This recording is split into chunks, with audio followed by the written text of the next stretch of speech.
Hi hello ನಮಸ್ತೆ. ಇವತ್ತು ಮನೋವಿಜ್ಞಾನದ ಅರ್ಥ ಮತ್ತು ವಿಧಾನಗಳ ಬಗ್ಗೆ ಈ ಹಿಂದೆ ಕೇಳಿರಬಹುದಾದಂತಹ ಪ್ರಶ್ನೆಗಳಲ್ಲಿ ಕೇಳಿರಬಹುದಾದಂತಹ ಕೆಲವೊಂದು ಪ್ರಶ್ನೆಗಳನ್ನು ಕೂಡ ಇಲ್ಲಿ ಅವಲೋಕನ ಮಾಡೋಣ. ಇಲ್ಲಿ ನಾನು ನೇರವಾಗಿ ಪ್ರಶ್ನೆಗಳನ್ನು ಬರೀಬಹುದಾಗಿತ್ತು, ಆದರೆ ಉತ್ತರಗಳನ್ನು ಕೂಡ ಅಬ್ಜೆಕ್ಟಿವ್ ಟೈಪ್ನಲ್ಲಿರುವಂತಹ ಕ್ವಶನ್ಸ್ಗಳನ್ನೇ ಸೇಮ್ ಬರೆದು ನಿಮಗೆ ತಿಳಿಸ್ತಾ ಇದ್ದೇನೆ. ಇಲ್ಲಿ ಮೊದಲನೇ ಪ್ರಶ್ನೆ ಏನಿದೆ ಅಂತಂದರೆ ಸೈಕಾಲಜಿ ಅಂತ ಕರಿತೀವಿ. ಸೈಕಾಲಜಿ ಎಂಬ ಪದವು ಯಾವ ಭಾಷೆಯಿಂದ ಬಂದಿದೆ ಅಂತ ಹೇಳಿ. ಹೌದ್ರಿ, ಸೈಕಾಲಜಿ ಎಂಬ ಪದವು ಯಾವ ಭಾಷೆಯಿಂದ ಬಂದಿದೆ? ಇದು ನೀವು ಆ ಉತ್ತರವನ್ನು ಹೇಳ್ಬೋದಾ? ಏನಾದರೂ ಯಾವುದಿದೆ ರೀ? ಫ್ರೆಂಚು, ಇಂಗ್ಲಿಷು, ಗ್ರೀಕ್ ಮತ್ತು ಅರೇಬಿಕ್ ಭಾಷೆ ಅಂತೇಳಿ ಯಾವ ಭಾಷೆಯಿಂದ ಬಂದಿದೆ ರೀ? ಇದು ಗ್ರೀಕ್ ಭಾಷೆಯಿಂದ ಬಂದಿದೆ. ಹಾಗಾಗಿ ಸರಿಯಾದಂಥ ಉತ್ತರ ಗ್ರೀಕ್ ಬಂದಿದೆ. ಎರಡನೇ ಪ್ರಶ್ನೆ, ಸೈಕಾಲಜಿ ಎಂಬ ಪದವು ಸೈಕೆ ಮತ್ತು ಲೋಗಸ್ ಎಂಬ ಎರಡು ಪದಗಳಿಂದ ಬಂದಿದೆ. ಯಾವ್ದ್ರಿ? ಸೈಕಾಲಜಿ ಸೈಕೆ ಮತ್ತು ಲಾಗೋಸ್ ಎಂಬ ಪದದಿಂದ ಉಗಮವಾಗಿದೆ. ಹಾಗಾದ್ರೆ ಸೈಕೆ ಎಂಬ ಪದದ ಅರ್ಥ ಏನು ಅಂತ ಹೇಳಿ. ಹೌದ್ರಿ, ಸೈಕೆ ಎಂಬ ಪದದ ಅರ್ಥ ಏನು ಅಂತ ಹೇಳಿ. ಏನಿದೆ ರೀ? ಮೆದುಳು, ಆತ್ಮ, ವರ್ತನೆ ಮತ್ತು ಮನಸ್ಸು ಅಂತ ಹೇಳಿ. ಹಾಗಾಗಿ ಸರಿಯಾದಂಥ ಉತ್ತರ ಏನ್ರಿ? ಸೈಕೆ ಎಂದರೆ ಆತ್ಮ ಎಂದರ್ಥ, ಲೋಗೋಸ್ ಎಂದರೆ ಅಧ್ಯಯನ ಎಂದರ್ಥ. ಹಾಗಾಗಿ ಆತ್ಮದ ಕುರಿತು ಅಧ್ಯಯನ ಮಾಡುವುದೇ ಸೈಕಾಲಜಿ ಅಂತೇಳಿ. ನಂತರ ಮೂರನೇ ಪ್ರಶ್ನೆ ಏನಿದೆ ಅಂತಂದ್ರೆ, ಮನೋವಿಜ್ಞಾನವು ಪ್ರಾರಂಭದಲ್ಲಿ ಯಾವ ಒಂದು ಶಾಖೆಯ ಭಾಗವಾಯಿತು? ಮೊದಲು ಯಾವ ಶಾಖೆಯ ಒಂದು ಭಾಗ ಮನೋವಿಜ್ಞಾನವಾಗಿ ಕಾರ್ಯ ಮಾಡ್ತು ಅಂತ ಹೇಳಿ. ಇಲ್ಲಿ ಉತ್ತರದಲ್ಲಿ ಏನಿದೆ ರೀ? ತತ್ವಶಾಸ್ತ್ರ, ಸಮಾಜಶಾಸ್ತ್ರ, ಶಾರೀರಿಕ ಶಾಸ್ತ್ರ ಮತ್ತು ಮನಃಶಾಸ್ತ್ರ ಅಂತ ಹೇಳಿ. ಫಸ್ಟ್ ಇದು ಕಾರ್ಯ ಯಾವುದರ ಒಂದು ಭಾಗ ಅಂತಂದ್ರೆ ಇದು ತತ್ವಶಾಸ್ತ್ರದ ಒಂದು ಭಾಗವಾಗಿ ಏನಾಗಿದೆ? ಕಾರ್ಯ ಮಾಡಿದೆ ಅಂತ. ನಾಲ್ಕನೇದು, ಇನ್ನು ಮನಃಶಾಸ್ತ್ರವನ್ನು ಮನಸ್ಸಿನ ಶಾಸ್ತ್ರ ಎಂದು ಹೇಳಿದವರು ಯಾರು ಅಂತ ಹೇಳಿ. ಯಾವ್ದ್ರಿ? ಮನಃಶಾಸ್ತ್ರವನ್ನು ಮನಸ್ಸಿನ ಶಾಸ್ತ್ರ ಅಂತ ಹೇಳಿ ಹೇಳಿದವರು ಯಾರ್ರಿ? ಇಲ್ಲಿ ಉತ್ತರದಲ್ಲಿ ವ್ಯಾಟ್ಸನ್, ಅರಿಸ್ಟಾಟಲ್, ಪ್ಲೇಟೋ ಮತ್ತು ಡಾಂಟೆ ಅಂತ ಹೇಳಿ. ಯಾರು ಹೇಳಿದ್ರಿ? ಏನಾದ್ರು ಕ್ಲೂ ಇದೆ ರೀ? ಸರಿಯಾದ ಮನಃಶಾಸ್ತ್ರವನ್ನು ಮನುಷ್ಯನ ಶಾಸ್ತ್ರ ಅಂತ ಹೇಳಿದವರು ಯಾರ್ರಿ? ಡಾಂಟೆ ಅಂತೇಳಿ. ನಂತರ ಅದೇ ಮನಃಶಾಸ್ತ್ರವನ್ನು ಪ್ರಜ್ಞಾಶಾಸ್ತ್ರ ಎಂದು ಮನೋವಿಜ್ಞಾನಿ ಯಾರು ಅಂಥೇಳಿ. ಇಲ್ಲಿ ಮನಃಶಾಸ್ತ್ರವನ್ನು ಮನಸ್ಸಿನ ಶಾಸ್ತ್ರ ಅಂತಾರೆ, ಇಲ್ಲಿ ಮನಃಶಾಸ್ತ್ರವನ್ನು ಪ್ರಜ್ಞಾಶಾಸ್ತ್ರ ಅಂತ ಕರೆದಂತಹ ಮನೋವಿಜ್ಞಾನಿ ಯಾರು ಅಂಥೇಳಿ. ಇಲ್ಲಿ ಸಾಕ್ರೆಟಿಸ್, ಅರಿಸ್ಟಾಟಲ್, ಟಿಶ್ನರ್ ಮತ್ತು ಡಾಂಟೆ ಅಂತೇಳಿ. ಯಾರೇ ಸರಿಯಾದಂಥ ಉತ್ತರ? ಟಿಶ್ನರ್ ಅಂತೇಳಿ. ಯಾವ್ದ್ರಿ? ಟಿಶ್ನರ್ ಅವರು ಮನಃಶಾಸ್ತ್ರವನ್ನು ಪ್ರಜ್ಞಾಶಾಸ್ತ್ರ ಎಂದು ಕರೆದಿದ್ದಾರೆ. ನಂತರ ಮನೋವಿಶ್ಲೇಷಣಾ ಪಂಥದ ಪ್ರತಿಪಾದಕರು ಯಾರು? ಅಂದರೆ ಮನೋವಿಶ್ಲೇಷಣಾ ಸಿದ್ಧಾಂತವನ್ನು ಪ್ರತಿಪಾದನೆ ಮಾಡಿದವರು ಯಾರು, ತಿಳಿಸಿದವರು ಯಾರು ಅಂತೇಳಿ. ಯಾರಿದ್ದಾರೆ? ಮನೋವಿಜ್ಞಾನಕ್ಕೆ ಸಂಬಂಧಿಸಿದಂತೆ Carl Jung, Sigmund Freud, John Dewey ಮತ್ತು ವಿಲಿಯಂ ಜೇಮ್ಸ್ ಅಂತೇಳಿ. ಸರಿಯಾದಂಥ ಉತ್ತರ ಯಾವ್ದ್ರಿ? ಮನೋವಿಶ್ಲೇಷಣಾ ಸಿದ್ಧಾಂತ ಪ್ರತಿಪಾದಕರು ಸಿಗ್ಮಂಡ್ ಫ್ರಾಯ್ಡ್. ಯಾರ್ರಿ? ಸಿಗ್ಮಂಡ್ ಫ್ರಾಯ್ಡ್ ಅಂತ. ನೆಕ್ಸ್ಟ್ ಏಳನೇ ಪ್ರಶ್ನೆ, ಮನೋವಿಜ್ಞಾನವು ಮೊದಲು ಆತ್ಮವನ್ನು ಕಳೆದುಕೊಂಡಿತ್ತು. ಇದು ಮೊದಲು ಏನೈತ್ರಿ? ಮನೋವಿಜ್ಞಾನ ಮೊದಲು ಆತ್ಮವನ್ನು ಕಳೆದುಕೊಂಡಿತ್ತು, ನಂತರ ಮನಸ್ಸು ಕಳೆದುಕೊಂಡಿತ್ತು, ನಂತರ ಪ್ರಜ್ಞೆಯನ್ನು ಕಳೆದುಕೊಂಡಿತ್ತು ಅಂತ ಹೇಳಿ ಹೇಳ್ತಾರೆ. ಈಗ ವರ್ತನೆಯನ್ನು ಮಾತ್ರ ಉಳಿಸಿಕೊಂಡಿದೆ. ಈಗ ಮನೋವಿಜ್ಞಾನ ಅಂದ್ರೆ ವರ್ತನೆ ವಿಜ್ಞಾನ ಅಂತ ಹೇಳಿ ಹೇಳಿದವ ಮನೋವಿಜ್ಞಾನಿ ಯಾರು ಅಂತ ಹೇಳಿ. ಇಲ್ಲಿ ಉತ್ತರದಾಗ ನೋಡ್ರಿ, ವ್ಯಾಟ್ಸನ್, ವುಡ್ವರ್ತ್, ಪ್ಲೇಟೋ ಮತ್ತು ಸ್ಕಿನ್ನರ್. ಯಾರಿದ್ದಾರೆ? ವ್ಯಾಟ್ಸನ್, ವುಡ್ವರ್ತ್, ಪ್ಲೇಟೋ ಮತ್ತು ಸ್ಕಿನ್ನರ್. ಸರಿಯಾದಂಥ ಉತ್ತರ ಯಾವ್ದ್ರಿ? ವುಡ್ವರ್ತ್. ಏನ್ ಹೇಳ್ತಾರೆ ವುಡ್ವರ್ತ್ ಅವರು? ಮನೋವಿಜ್ಞಾನ ಮೊದಲು ಆತ್ಮವನ್ನು ಕಳೆದುಕೊಂಡಿತ್ತು, ನಂತರ ಮನಸ್ಸನ್ನು ಕಳೆದುಕೊಂಡಿತ್ತು, ನಂತರ ಪ್ರಜ್ಞೆಯನ್ನು ಕಳೆದುಕೊಂಡು ಈಗ ವರ್ತನೆಯನ್ನು ಮಾತ್ರ ಏನಾಗಿದೆ? ಉಳಿಸಿಕೊಂಡಿದೆ ಅಂತ ಹೇಳ್ತಾರೆ. ನಂತರ ಎಂಟನೇ ಪ್ರಶ್ನೆ ನೋಡ್ರಿ, ಮನೋವಿಜ್ಞಾನವನ್ನು ವರ್ತನಾಶಾಸ್ತ್ರ ಎಂದು ಹೇಳಿದವರು ಯಾರು ಅಂತ ಹೇಳಿ. ಯಾವ್ದ್ರಿ? ಮನೋವಿಜ್ಞಾನವನ್ನು ಈಗ ವರ್ತನಾಶಾಸ್ತ್ರ ಅಂತ ಹೇಳಿ ಹೇಳಿದವರು ಯಾರು ಅಂತ ಹೇಳಿ. ಯಾವ್ದ್ರಿ? ಉತ್ತರದಲ್ಲಿ ಕಾರ್ಲ್ ಯಂಗ್, ವ್ಯಾಟ್ಸನ್, ಕೋಹ್ಲರ್ ಮತ್ತು ಥಾರ್ಡೈಕ್ ಅಂತೇಳಿ. ಸರಿಯಾದಂಥ ಉತ್ತರ ಯಾವ್ದ್ರಿ? ಯಾರಾದರೂ ಗೆಸ್ ಮಾಡ್ಬೋದಾ? ಏನಿದೆ ರೀ ಉತ್ತರ? ಯಾರಾದರೂ ಗೆಸ್ಸು? ಯಾವ್ದ್ರಿ? ಮನೋವಿಜ್ಞಾನವನ್ನು ವರ್ತನಾಶಾಸ್ತ್ರ ಎಂದು ಹೇಳಿದವರು ಯಾರ್ರಿ? ವ್ಯಾಟ್ಸನ್. ಸರಿಯಾದಂಥ ಉತ್ತರ ವ್ಯಾಟ್ಸನ್ ಅಂತೇಳಿ. ಸರಿ. ನೆಕ್ಸ್ಟ್ 9ನೇ ಪ್ರಶ್ನೆ, ಆಧುನಿಕ ಶೈಕ್ಷಣಿಕ ಮನೋವಿಜ್ಞಾನದ ಪಿತಾಮಹ ಯಾರು? ಇಲ್ಲಿ ನೆನಪಿಡಬೇಕು, ಆಧುನಿಕ ಶೈಕ್ಷಣಿಕ ಮನೋವಿಜ್ಞಾನದ ಪಿತಾಮಹ ಯಾರ್ರಿ? ವ್ಯಾಟ್ಸನ್, ಥಾರ್ನ್ಡೈಕ್, ಪ್ಲೇಟೋ ಮತ್ತು ಸ್ಕಿನ್ನರ್ ಅಂತೇಳಿ ಯಾರಿದ್ದಾರೆ ಉತ್ತರದಲ್ಲಿ? ವ್ಯಾಟ್ಸನ್, ಥಾರ್ನ್ಡೈಕ್, ಪ್ಲೇಟೋ ಮತ್ತು ಸ್ಕಿನ್ನರ್. ಸರಿಯಾದಂಥ ಉತ್ತರ ಯಾರ್ರಿ? ಥಾರ್ನ್ಡೈಕ್. ಯಾವುದಕ್ಕೆ? ಆಧುನಿಕ ಶೈಕ್ಷಣಿಕ ಮನೋವಿಜ್ಞಾನದ ಪಿತಾಮಹ. ಇನ್ನು ನೆಕ್ಸ್ಟ್ ಬರೇ ಮನೋವಿಜ್ಞಾನದ ಪಿತಾಮಹ ಯಾರು ಅಂತ ಕೇಳ್ತಾರೆ. ಎಲ್ಲಿ? ಆಧುನಿಕ ಶೈಕ್ಷಣಿಕ ಮನೋವಿಜ್ಞಾನ ಥಾರ್ನ್ಡೈಕ್ ಆದ್ರೆ ಬರೇ ಮನೋವಿಜ್ಞಾನದ ಪಿತಾಮಹ ಯಾರು ಅಂತ ಕೇಳ್ತಾರೆ. ಅವಾಗ ಏನಾಗಿದ್ದಾರೆ? Sigmund Freud, J B. Watson, James Wilhelm Wundt ಅಂತೇಳಿ. ಸೊ ಯಾರಾಗ್ತಾರೆ ಇಲ್ಲಿ? ಸರಿಯಾದಂಥ ಉತ್ತರ ಏನಿದೆ? ಸೊ ಸಿಗ್ಮಂಡ್ ಫ್ರಾಯ್ಡ್ ಅಂತೇಳಿ. ಯಾರೀ? ಬರೇ ಮನೋವಿಜ್ಞಾನದ ಪಿತಾಮಹ ಸಿಗ್ಮಂಡ್ ಫ್ರಾಯ್ಡ್ ಅಂತೇಳಿ. ನಂತರ 11ನೇ ನೋಡ್ರಿ, ವ್ಯತ್ಯಾಸ ಏನಿದೆ? ಮನೋವಿಜ್ಞಾನದ ಪಿತಾಮಹ ಸಿಗ್ಮಂಡ್ ಫ್ರಾಯ್ಡ್, ಬಟ್ ಆಧುನಿಕ ಮನೋವಿಜ್ಞಾನದ ಪಿತಾಮಹ ಆಧುನಿಕ ಅಂತ ಬಂತು ಅಂದ್ರೆ ಮತ್ತೆ ಚೇಂಜ್ ಆಗ್ತದೆ. ಸಿಗ್ಮಂಡ್ ಫ್ರಾಯ್ಡ್ ದಿಂದ ಚೇಂಜ್ ಆಗ್ತದೆ. ಏನಿದೆ ರೀ? ಆಧುನಿಕ ಮನೋವಿಜ್ಞಾನದ ಪಿತಾಮಹ ಸಿಗ್ಮಂಡ್ ಫ್ರಾಯ್ಡ್, ವ್ಯಾಟ್ಸನ್, ಪೆಸ್ಟಾಲಜಿ ಮತ್ತು ವೂಂಟ್, ವಿಲ್ಹೆಲ್ಮ್ ವೂಂಟ್ ಅಂತೇಳಿ. ಯಾರಾಗ್ತಾರೆ ಆಧುನಿಕ ಮನೋವಿಜ್ಞಾನ ಪಿತಾಮಹ? ಇಲ್ಲಿ ವೂಂಟ್ ಆಗ್ತಾರೆ. ಯಾವ್ದ್ರಿ? ವಿಲ್ಹೆಲ್ಮ್ ವೂಂಟ್ ಅಂತೇಳಿ. ಯಾಕಂತಂದ್ರೆ ಇವರು ಮನೋವಿಜ್ಞಾನಕ್ಕೆ ಸಂಬಂಧಿಸಿದಂತಹ ಒಂದು ಪ್ರಯೋಗಾಲಯವನ್ನು ತೆರೆದು, ಲಿಪ್ಜಿಂಗ್ನಲ್ಲಿ ಒಂದು ಪ್ರಯೋಗಾಲಯವನ್ನು ತೆರೆದು ಮನೋವಿಜ್ಞಾನಕ್ಕೆ ಒಂದು ಪ್ರಾಯೋಗಿಕ ಸಿದ್ಧಾಂತವನ್ನು ಮಂಡನೆ ಮಾಡ್ತಾರಲ್ಲ, ಪ್ರಾಯೋಗಿಕವಾದಂಥ ಟೆಸ್ಟ್ ಕೊಡ್ತಾರಲ್ಲ. ಸೊ ಹೀಗಾಗಿ ಅವರನ್ನು ನಾವೇನಂತೀವಿ? ಆಧುನಿಕ ಮನೋವಿಜ್ಞಾನದ ಪಿತಾಮಹ ಅಂತೇಳಿ ಸೊ ಕರಿತೀವಿ. ನಂತರ 12 ಶೈಕ್ಷಣಿಕ ಮನೋವಿಜ್ಞಾನದ ಪಿತಾಮಹ ಯಾರು ಅಂತೇಳಿ. ಯಾವ್ದ್ರಿ?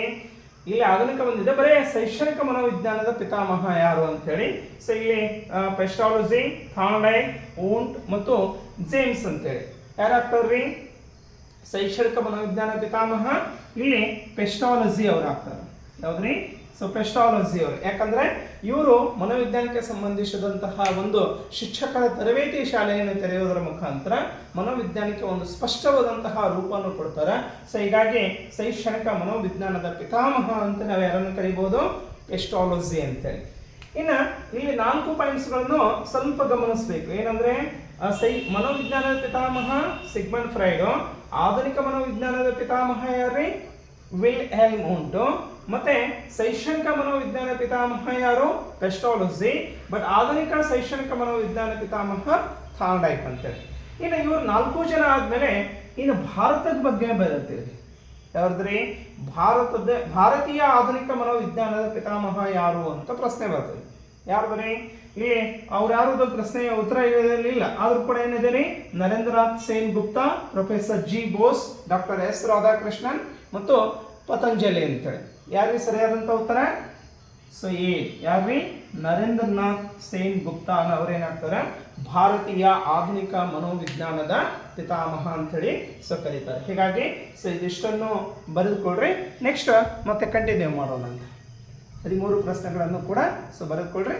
ನೆಕ್ಸ್ಟ್ ಮುಂದುವರ್ಸೋಣ.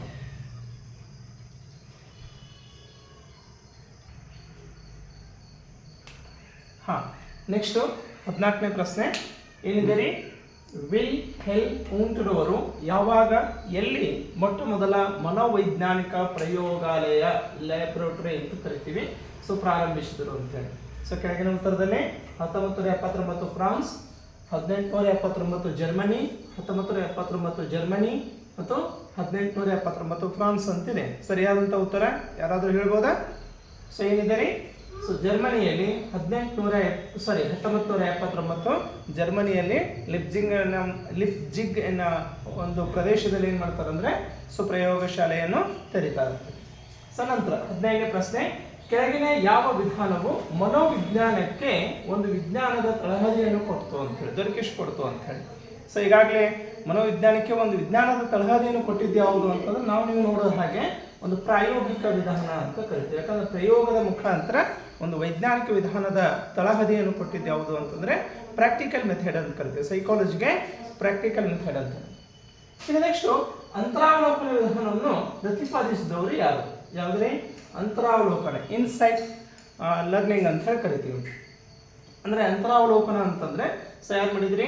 Watson, EB. ಕಿಶ್ನರ್, ಪ್ಲೇಟೋ ಮತ್ತು ಸ್ಕಿನ್ನರ್. ಯಾರು ಮಾಡಿದ್ರಿ? ಸೊ ಇದು ಇ.ಬಿ. ಕಿಶ್ನರ್ ಅಂತೇಳಿ. ಹೌದ್ರಿ EB ಟಿಶ್ನರ್ ಅಂತೇಳಿ.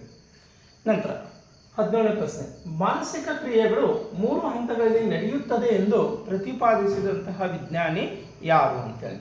ಹೌದ್ರಿ, ಮಾನಸಿಕವಾದಂತಹ ಕ್ರಿಯೆಗಳು 3 ವಿಧಾನದಲ್ಲಿ 3 ಹಂತಗಳಲ್ಲಿ ನಡೀತದೆ ಅಂತೇಳಿ ಸೊ ಹೇಳಿದವರು ಯಾರು ಅಂತೇಳಿ. ಅಂದರೆ ಪ್ರಜ್ಞಾವಸ್ಥೆ, ಅರೆ ಪ್ರಜ್ಞಾವಸ್ಥೆ, ಸೊ ಇಲ್ಲಿ ಆಗುವಂಥದ್ದು 3 ಹಂತಗಳಲ್ಲಿ ನಡೀತದೆ ಅಂತ ಹೇಳಿದವರು ಸೊ ಯಾರು? ಸಿಗ್ಮಂಡ್ ಫ್ರೈಡ್ ಅಂತೇಳಿ. ಮನೋವಿಶ್ಲೇಷಣಾ ಸಿದ್ಧಾಂತ ಅಂತ ನಾವೇನು ಕರಿತೀವಿ, ಸೊ ಅದು ಸಿಗ್ಮಂಡ್ ಫ್ರೈಡ್ ಅಂತೇಳಿ ಮಾನಸಿಕ ಕ್ರಿಯೆಗಳು. ನೆಕ್ಸ್ಟ್ 18ನೇದು, ಸದೃಢವಾದಂತಹ ದೇಹದಲ್ಲಿ ಸದೃಢವಾದಂತಹ ಮನಸ್ಸಿರುತ್ತದೆ ಅಂಥೇಳಿ ಸೊ ಹೇಳಿದವರು ಯಾರು ಅಂತೇಳಿ. ಇದು ಬಹಳ ಸಲ ರಿಪೀಟ್ ಆಗಿರುವಂತಹ ಕ್ವಶನ್ಸ್ ಅಂತೇಳಿ. ಸದೃಢವಾದಂಥ ದೇಹದಲ್ಲಿ ಸದೃಢವಾದಂತಹ ಮನಸ್ಸು ಇರುತ್ತೆ ಅಂತ ಹೇಳಿದವರು ಯಾರು? ಅರಿಸ್ಟಾಟಲ್, EB ಟಿಶ್ನರ್, ಪ್ಲೇಟೋ ಮತ್ತು ಸ್ಕಿನ್ನರ್. ಯಾರಿದ್ರಿ? ಸೊ ಇದು ಅರಿಸ್ಟಾಟಲ್ ಅಂತೇಳಿ. ಯಾರು ಹೇಳಿದ್ರಿ? ಅರಿಸ್ಟಾಟಲ್ ಅಂತೇಳಿ. ನಂತರ 19ನೇ ಪ್ರಶ್ನೆ ನೋಡ್ರಿ. ಸೊ ಕಲಿಕೆಯಲ್ಲಿ ಹಿಂದುಳಿದಂತಹ ಮಕ್ಕಳು ಯಾವ್ದ್ರಿ? ಕಲಿಕೆಯಲ್ಲಿ ಹಿಂದುಳಿದಂತಹ ಮಕ್ಕಳು, ಸಮಸ್ಯಾತ್ಮಕ ಮಕ್ಕಳು, ನಂತರ ಅಪೂರ್ಣ ಸಾಧಕರು ಮತ್ತು ಬಾಲಾಪರಾಧಿಗಳನ್ನು ಅಧ್ಯಯನ ಮಾಡಲು ಬಳಸುವಂತಹ ವಿಧಾನ ಯಾವುದು ಅಂತೇಳಿ. ಇಲ್ಲಿ ಕಲಿಕೆಯಲ್ಲಿ ಹಿಂದುಳಿದವರು, ಬಾಲಾಪರಾಧಿಗಳು ಮತ್ತೆ ಅಪೂರ್ಣ ಸಾಧಕರು ಅಂತ ಕರಿತೀವಿ. ಇವರನ್ನು ಕುರಿತು ಅಧ್ಯಯನ ಮಾಡಲು ಬಳಸುವಂತಹ ಮನೋವಿಜ್ಞಾನದ ಒಂದು ವಿಧಾನ ಯಾವುದು ಅಂತೇಳಿ. ಯಾವುದ್ರಿ? ಅಂತರಾವಲೋಕನ ಅಂತ ಕರಿತೀವಿ. ಅಂತರಾವಲೋಕನ ಅಂದ್ರೆ ವ್ಯಕ್ತಿ ತನ್ನನ್ನು ತಾನು ಅರಿತುಕೊಳ್ಳೋದು, ತನ್ನ ಮನಸ್ಸನ್ನು ಅರಿತು ಮಾಡ್ಕೊಳ್ಳೋದು ಅಂತ ಹೇಳಿ ಕರಿತೀವಿ. ಹೀಗಾಗಿ ವ್ಯಕ್ತಿ ತನ್ನಷ್ಟಕ್ಕೆ ತಾನೇ ಅಧ್ಯಯನ ಮಾಡೋದು ಅಂತ ಕರಿತೀವಿ, ಇದು ಬರೋದಿಲ್ಲ. ನಂತರ ಈ ವ್ಯಕ್ತಿ ಅಧ್ಯಯನ ಅಂತ ಕರಿತೀವಿ. ಅಂದ್ರೆ ಪ್ರತಿಯೊಬ್ಬ ವ್ಯಕ್ತಿ ಸಮಸ್ಯೆ ಇರುವಂತಹ ವ್ಯಕ್ತಿಯನ್ನು ಕುರಿತು ಅವನ ಸಮಗ್ರವಾದಂತಹ ಚಿತ್ರಣವನ್ನು ಅಧ್ಯಯನ ಮಾಡೋದು ಯಾವುದು ಅಂತಂದ್ರೆ ಸೊ ವ್ಯಕ್ತಿ ಅಧ್ಯಯನ ಅಂತ ಕರಿತೀವಿ. ಹೀಗಾಗಿ ಸರಿಯಾದಂತಹ ಉತ್ತರ ಯಾವುದಾಗ್ತದೆ ಅಂದ್ರೆ ಅದು ಸೊ ವ್ಯಕ್ತಿ ಅಧ್ಯಯನ ಅಂತ ಹೇಳಿ. ಹೌದ್ರಿ? ಸಮಸ್ಯೆ ಇರುವಂತಹ ಸಮಸ್ಯಾತ್ಮಕ ಮಕ್ಕಳ ಬಗ್ಗೆ ಅಧ್ಯಯನ ಮಾಡೋದು ಅಂತ ಹೇಳಿ. ಇನ್ನು ನೆಕ್ಸ್ಟ್ 20ನೇದು, ಹಿಂದಿನ ಶಿಕ್ಷಣದಲ್ಲಿ ಉಪಯೋಗಿಸಲ್ಪಡುತ್ತಿರುವಂತಹ ಯಾವ್ದ್ರಿ? ಪ್ರಮುಖ ಅಂತರ್ಶಿಸ್ತಿನ ವಿಧಾನ ಇದು ಯಾವ ಪಂಥದವರ ಒಂದು ಕೊಡುಗೆಯಾಗಿದೆ ಅಂತ ಹೇಳಿ. ಯಾವ್ದ್ರಿ? ಸೊ ಇದು ಹಿಂದಿನ ಶಿಕ್ಷಣದಲ್ಲಿ ಉಪಯೋಗಿಸುತ್ತಿರುವಂತಹ ಪ್ರಮುಖ ಅಂತರ್ಶಿಸ್ತಿನ ವಿಧಾನ ಯಾವ ಪಂಥದವರ ಒಂದು ಕೊಡುಗೆ ಆಗಿದೆ ಅಂತ ಹೇಳಿ. ಸೊ ಉತ್ತರ ನೋಡೋದಾದ್ರೆ 20ನೇ ಪ್ರಶ್ನೆ ಏನೆಂದರೆ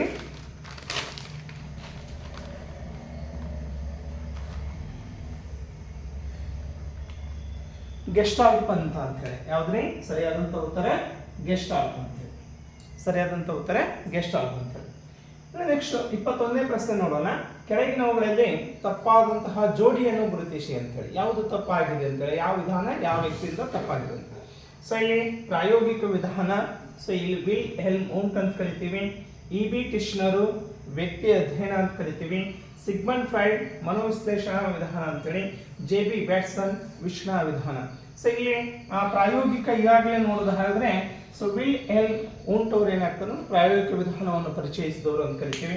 ಸಿಗ್ಮಂಡ್ ಫ್ರೈಡ್ ಏನಾಗ್ತಂದ್ರೆ ಮನೋವಿಶ್ಲೇಷಣೆ, ಮನಸ್ಸನ್ನು ವಿಶ್ಲೇಷಣೆ ಮಾಡೋದು, ಮನೋವಿಶ್ಲೇಷಣಾ ವಿಧಾನ ಸರಿ ಇದೆ. ಅಂದ್ರೆ ಇದು ಮನೋವಿಶ್ಲೇಷಣೆ ಸರಿ ಇದೆ, ಪ್ರಾಯೋಗಿಕ ವಿಧಾನ ಸರಿ ಇದೆ. JB ವ್ಯಾಟ್ಸನ್ ವಿಶ್ನ ವಿಧಾನ ಸರಿ ಇದೆ. ತಪ್ಪಾದ ಹೇಳಿಕೆ ಯಾವುದು ಅಂತಂದ್ರೆ ಸೊ ಇದೆ ಯಾವ್ದ್ರಿ? EB ಟಿಶ್ನರ್. ಯಾಕಂದ್ರೆ ವ್ಯಕ್ತಿ ಅಧ್ಯಯನವನ್ನು ಹೇಳಿದವರು ಯಾವ್ರಿ? DFD ಬುಕ್ಸ್ ಅಂತ ಹೇಳಿ. ಯಾವ್ರಿ? ವ್ಯಕ್ತಿ ಅಧ್ಯಯನ ಹೇಳಿದವರು DFD ಬುಕ್ಸ್ ಅಂತ ಹೇಳಿ. ಇನ್ನು ನೆಕ್ಸ್ಟ್ 22ನೇದು, ಅಬ್ರಹಾಂ ಮಾಸ್ಲೋರವರ ಅಗತ್ಯತೆಗಳ ಶ್ರೇಣಿ ಸಿದ್ಧಾಂತದ ಕೆಳಮಟ್ಟದ ಅಗತ್ಯತೆಗಳು ಯಾವುದು ಅಂತ ಹೇಳಿ. ಸೊ ಇಲ್ಲಿ ರಕ್ಷಣೆಯ ಅಗತ್ಯತೆ, ದೈಹಿಕ ಅಗತ್ಯತೆಗಳು, ಗೌರವದ ಅಗತ್ಯತೆಗಳು ಮತ್ತು ಸಾಮಾಜಿಕ ಅಗತ್ಯತೆಗಳು ಅಂತ ಬರ್ತವೆ. ಸರಿಯಾದಂತ ಉತ್ತರ ಯಾವ್ದ್ರಿ? ಕೆಳಹಂತದ ಅಗತ್ಯತೆಗಳಲ್ಲಿ ದೈಹಿಕ ಮತ್ತು ದೈಹಿಕ ಅಗತ್ಯತೆಗಳು ಕೂಡ ಏನಾಗ್ತದೆ? ಕೆಳಹಂತದ ಅಗತ್ಯತೆಗಳು. ಇನ್ನು ನೆಕ್ಸ್ಟ್ 23ನೇದು, ವೈಯಕ್ತಿಕ ಮನೋವಿಜ್ಞಾನದ ಪ್ರತಿಪಾದಕರು ಯಾರು ಅಂತ ಹೇಳಿ. ಇಂಡಿವಿಜುವಲ್ ಸೈಕಾಲಜಿ ಅಂತ ಕರಿತೀವಿ. ಸೊ ಇದು Abraham Maslow, G. Bose, Alfred Adler ಮತ್ತು ಕಾರ್ಲ್ ಯಂಗ್ ಅಂತೇಳಿ. ಯಾರ್ರಿ? ವೈಯಕ್ತಿಕ ಮನೋವಿಜ್ಞಾನದ ಪ್ರತಿಪಾದಕರು ಆಲ್ಫ್ರೆಡ್ ಅಡ್ಲರ್ ಅಂತೇಳಿ. ಯಾರ್ರಿ? ಆಲ್ಫ್ರೆಡ್ ಅಡ್ಲರ್ ಅಂತೇಳಿ. ಇನ್ನು ನೆಕ್ಸ್ಟ್ 24ನೇ ಪ್ರಶ್ನೆ ಏನಿದೆ, ವ್ಯಕ್ತಿಯನ್ನು ಅರೆ ಪ್ರಜ್ಞಾವಸ್ಥೆಗೆ ಕೊಂಡು ವ್ಯಕ್ತಿಯ ವರ್ತನೆಯನ್ನು ಅಧ್ಯಯನ ಮಾಡುವುದು ಯಾವುದು ಅಂತಂದ್ರೆ ಈಗಾಗಲೇ ಗೊತ್ತಿರುವ ಹಾಗೆ ಮನೋವಿಶ್ಲೇಷಣಾ ವಿಧಾನ ಅಂತೇಳಿ. ನಂತರ ಇನ್ನೊಂದು 2-3 ವಿಧಾನಗಳಿದ್ದಾವೆ. ಯಾವುದು ಅಂತಂದ್ರೆ ಅವಲೋಕನ ವಿಧಾನವನ್ನು ಪರಿಚಯಿಸಿದವರು ಯಾರು ಅಂತ ನೋಡ್ತೀವಿ. ಯಾರೇ ಅವಲೋಕನ ವಿಧಾನವನ್ನು ಪರಿಚಯ ಮಾಡಿದವರು? ಸೊ ಯಾರೇ? JB ವ್ಯಾಟ್ಸನ್ ಅಂತ ಹೇಳಿ. ಯಾರೇ? JB ವ್ಯಾಟ್ಸನ್ ಅವಲೋಕನ ವಿಧಾನವನ್ನು ಪರಿಚಯಿಸಿದವರು ಅಥವಾ ವಿಧಾನವನ್ನು ತಿಳಿಸಿದವರು JB ವ್ಯಾಟ್ಸನ್. ಅಂತರಾವಲೋಕನ ವಿಧಾನವನ್ನು ಇನ್ಸೈಟ್ ಅಂತ ಹೇಳಿ ಕರೆದರೆ ಸೊ EB ಟಿಶ್ನರ್ ಅಂತೇಳಿ. ನಂತರ ವ್ಯಕ್ತಿ ಅಧ್ಯಯನ ಯಾವ್ದ್ರಿ DFD ಬುಕ್ಸ್ ಅಂತೇಳಿ. ಯಾವ್ದ್ರಿ ವ್ಯಕ್ತಿ ಅಧ್ಯಯನ DFD ಬುಕ್ಸು. ಈಗಾಗಲೇ ಗೊತ್ತಿರುವ ಹಾಗೆ ಪ್ರಾಯೋಗಿಕ ವಿಧಾನ ವಿಲ್ಹೆಲ್ಮ್ ಅಂತೇಳಿ. ಇವರು ನಾಲ್ಕನ್ನು ನೀವು ನೆನಪಿಟ್ಕೊಳ್ರಿ. ಅವಲೋಕನ ವಿಧಾನ JB ವ್ಯಾಟ್ಸನ್, ಅಂತರಾವಲೋಕನ EB ಟಿಶ್ನರ್, ವ್ಯಕ್ತಿ ಅಧ್ಯಯನ DFD ಬುಕ್ಸ್, ನಂತರ ಪ್ರಾಯೋಗಿಕ ವಿಧಾನ ವಿಲ್ಹೆಲ್ಮ್ ಅಂತೇಳಿ. ಸೊ ಇವಿಷ್ಟು 28 ಪ್ರಶ್ನೆಗಳು. ಈ ಹಿಂದೆ 1ನೇ ಚಾಪ್ಟರ್ ಮೇಲೆ ಯಾವ್ದ್ರಿ ಸೊ ಮನೋವಿಜ್ಞಾನದ ಅರ್ಥ ಮತ್ತು ವಿಧಾನಗಳ ಮೇಲೆ ಬಂದಿರುವಂತಹ ಟೋಟಲ್ ಆಗಿರುವಂತಹ ಅಷ್ಟು ಪ್ರಶ್ನೆಗಳನ್ನು ಸಮಗ್ರವಾದಂತಹ ಪ್ರಶ್ನೆಗಳು ಅಂತೇಳಿ ನಾವು ಕರಿತೀವಿ. ಹೀಗಾಗಿ ಇದನ್ನು ಕೂಡ ನೀವು ಅಧ್ಯಯನ ಮಾಡಿ. ನೆಕ್ಸ್ಟ್ ನಾಳೆ ದಿವಸ 2ನೇ ಚಾಪ್ಟರ್ಗೆ ಮನೋವಿಜ್ಞಾನದ 2ನೇ ಅಧ್ಯಾಯಕ್ಕೆ ನಾವು ಹೋಗೋಣ. ಸೊ ಎಲ್ಲರಿಗೂ ಕೂಡ ಶುಭ ಕಾಮನೆಗಳು. ಧನ್ಯವಾದಗಳು.